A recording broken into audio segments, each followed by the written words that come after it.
You come out. You come out, your other bucket security, that's who broke. You come out. Better watch who come out.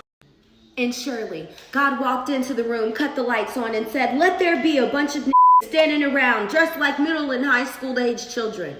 Come out. Ain't nobody broke. Bitch ass out here. And there they were. I'm a man cause I can fight. I'm a woman because I can fuck. Look at me, I can fight. Look at me, I can fuck. You know what's really interesting?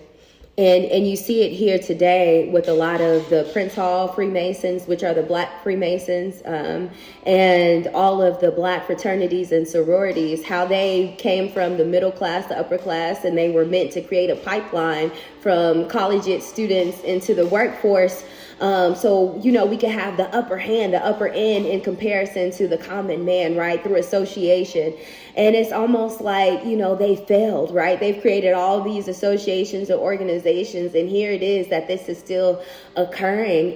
But they're rich, you know, they're successful, but they're telling you how bad it is and how distraught it is while not living like that, while not being in those areas. They're watching things on the news, and then they come and tell you, you know, it's so bad amongst our community, and it really is. And that's because even after having so much success and so much money, you see that they're still in a heist to keep each other down and compete in this system. And it's really sad that this is where we come to today. And that's why people's kids are out here fighting each other and ruining other people's restaurants and other people's facilities, like, you know, they would their rental properties. And that's why a lot of people don't want to rent to them now. Your holes in the wall, all kinds of craziness.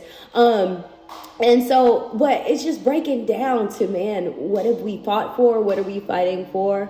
And another thing nobody really talks about are a lot of these organizations came from free people. Prince Hall Masons, those were free Masons. So these were free people who felt like they needed to fight for the enslaved people. They don't tell you that, though. They don't really come out and say, hey, as a Prince Hall Freemason and as somebody who's associated with a lot of these fraternities and sororities, the beginning of how they got, you know, started, our families were doctors, were lawyers, were teachers, you know, were council members.